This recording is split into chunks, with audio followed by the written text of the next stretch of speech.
लानत। बहुत अरसा पहले बड़े जंगल के किनारे एक छोटा सा गांव था। ये ज्यादातर वक्त पुरअमन गांव था, लेकिन गांव के लोग लोबीजोन के खौफ में रहते थे, जिनके बारे में कहा जाता था कि वो जंगल के अंदर रहते थे। लोबीजोन तारीख मखलूक थे, आधा आदमी और आधा भेड़िया, और हर पूरे चांद की तारीख पर कहा जाता था कि ये मखलूक इंसानी गोश्त की तलाश में जंगल से बाहर निकल आती थी। लेकिन ऐसी मखलूक कैसे वजूद में आई? ये सादा बात है, किसी भी खानदान में पैदा होने वाले 7वें बेटे पर लानत। लानत किसी बेटी पर नहीं पड़ेगी, लेकिन अगर एक माँ ने 7 बेटों को जन्म दिया तो उन बेटों में से आखिरी जरूर लोबीजोन बनेगा। जब फिलिप पैदा हुआ तो इसकी माँ खौफजदा थी। उसे बेटी की उम्मीद थी, 7वें बेटे की नहीं। लेकिन फिलिप की माँ मेहरबान और प्यार करने वाली थी, और वो अपने बच्चे से पीछे हटने वाली नहीं थी। इससे कोई फर्क नहीं पड़ता था कि गांव वाले इस लानत के बारे में कुछ भी कहें। कई साल सुकून में गुजर गए।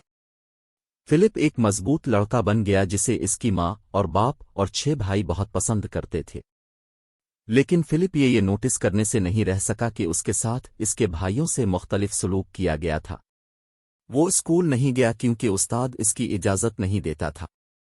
ये मुनासिब नहीं था क्योंकि नौजवान लड़का नई चीज़ें सीखना पसंद करता था और शिद्दत से दूसरे बच्चों के साथ दोस्ती करना चाहता था। अगर कभी फिलिप को इसकी माँ ने रोटी लेने के लिए भेजा तो गांव के लोग कभी भी इसके रास्ते में नहीं आते थे और हमेशा इसकी तरफ खौफ और नाराज़गी के इम्तिजाज से देखते, जिसने नौजवान लड़के को बेचैन कर दिया।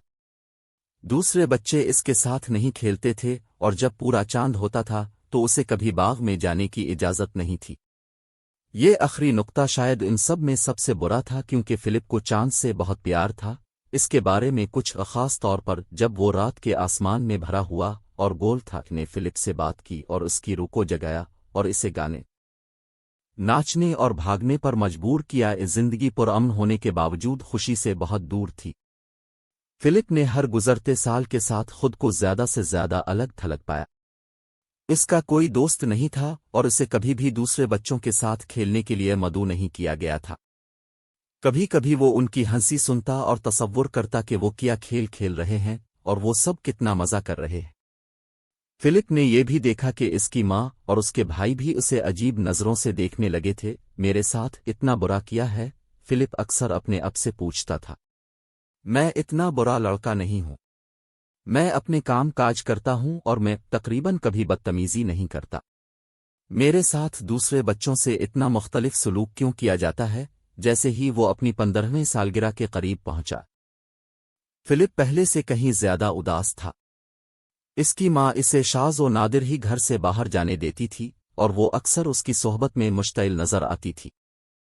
कम उम्र बच्चे अगर कभी इसे अपने घर के पास खुद खेलते हुए देखते तो इस पर पत्थर फेंक देते, लेकिन जब वो उनको ललकारने के लिए मुड़ता तो वो चीखते हुए भाग जाते जैसे वो कोई इफरीत हो। कभी कभी फिलिप बड़े जंगल में पनाह ढूंढने और कभी वापस न आने की ख्वाहिश करता था। एक दिन उसकी माँ ने इसे बिठाया और उसकी परेशानी की वजह बताई। तुम मेरे 7वें बेटे हो, उसने कहा, और मेरे बच्चे, तुम पर लानत है।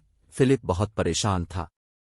कैसी लानत? उसने पूछा। अपनी 15वीं सालगिरह पर आप एक लोबीजोन बन जाएंगे, एक ऐसी मखलूक जो आधा इंसान और आधा भेड़िया है। फिलिप अपनी किताबों से लोबीजोन के बारे में सब कुछ जानता था और उन कहानियों से जो उसके भाइयों ने रात को शेयर की थीं जब भी उन्हें लगता था कि वो अपने बिस्तर पर सो रहा है। लेकिन उन्होंने फिलिप को कभी नहीं बताया था कि वो इस तरह मलून है। वो लोबीजोन नहीं बनना चाहता था।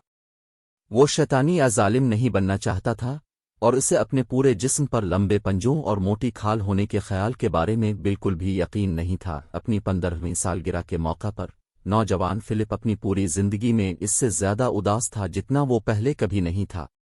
वो अंधेरे में बिस्तर पर बैठकर अपने आप से रोने लगा। मैं हमेशा अकेला रहा हूं, उसने सोचा। मेरे साथ हमेशा मुख्तलिफ सलूक किया गया है और अब मैं लोबीजोन बनने पर लानत शदा हूं। मैं क्या करूं? मैं सिर्फ इतना चाहता था कि हर एक के साथ वैसा ही सलूक किया जाए। मैं सिर्फ इतना चाहता था कि दोस्तों के साथ जंगल में खेलूं और रात को खूबसूरत चांद की तारीफ करूं। इसी वक्त फिलिप ने अपने बेडरूम की खिड़की से बाहर देखा और देखा कि चांद सितारों से भरे गहरे नीले आसमान में तुलू हो रहा था।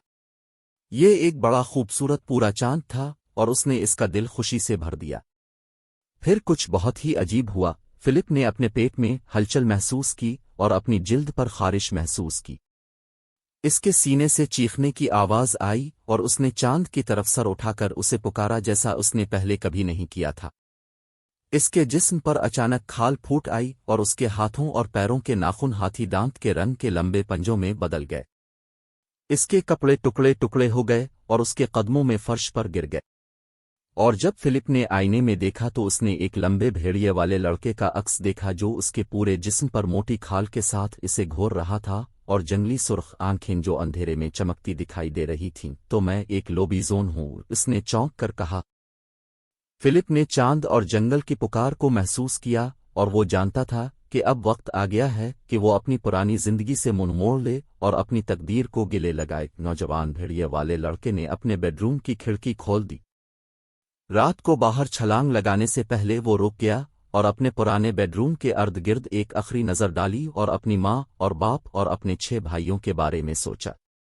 میں آپ کو ہمیشہ یاد رکھوں گا میرے پیارے خاندان، لیکن اب مجھے قبول کرنا چاہیے کہ میں کون ہوں اور نئی زندگی کا آغاز کروں گا۔ پھر وہ اپنے سونے کے کمرے کی کھڑکی سے چھلانگ لگا کر جنگل کی طرف بھاگا، ہر وقت چاند پر چیختا رہتا۔ اس کا دل مستقبل کے لیے عجیب نئی امید سے بھرا رہتا تھا۔ جب فلپ بڑے گہرے جنگل کے اندر تھا تو اس نے ایک خوبصورت جگہ پر رک کر قدیم درختوں اور آسمان میں بلندی پر موجود خوبصورت چاند کو دیکھا۔ وہ چیختا اور چھلانگ لگاتا اور ناچتا اور ہنستا، اور جب آخر کار اس نے چیخنا اور ناچنا بند کر دیا تو اس نے ارد گرد دیکھا اور دیکھا کہ دیگر لوبیزون جنگل کے خالی حصے میں جمع تھے۔ کچھ فلپ کی طرح جوان تھے، کچھ بوڑھے تھے۔ وہ فلپ کے قریب پہنچے اور اس کا استقبال کیا۔ تم اب گھر میں ہو، دوستوں کے درمیان بڑے جنگل میں، ایک نے نرم اور شفیق لہجے میں کہا۔ اور یہ تب ہی تھا جب فلپ کو احساس ہوا کہ وہ بالکل بھی لنتی نہیں ہے۔ میں ایک لوبیزون ہوں اور میں گھر میں ہوں، اس نے مسکراہٹ کے ساتھ کہا جب اس نے پورے چاند تک اپنا سر اٹھایا اور پوری طاقت سے چیخا۔ دوسرے لوبیزون سب نے اس میں شمولیت اختیار کی اور چاند کے اعزاز میں رات کے آسمان پر ایک زبردست گروپ میں گانا گایا کئی میل دور۔ فلپ کی ماں اپنے باغ میں اپنے نائٹ گاؤن میں ملبوس کھڑی تھی اور بڑے جنگل کے اندر سے ہلکی ہوا کے جھونکے پر بہتی ہوئی لوبیزون کی آواز سن رہی تھی۔ بوڑھی عورت اپنے اب سے مسکرائی کیونکہ وہ جانتی تھی کہ اس کے 7ویں بیٹے نے آخرکار اپنے اب کے لیے ایک ایسا گھر ڈھونڈ لیا ہے جہاں اس کا استقبال کیا جائے گا اور جہاں اس کے بہت سے دوست ہوں گے اور وہ لمبی اور خوشگوار زندگی گزاریں گے۔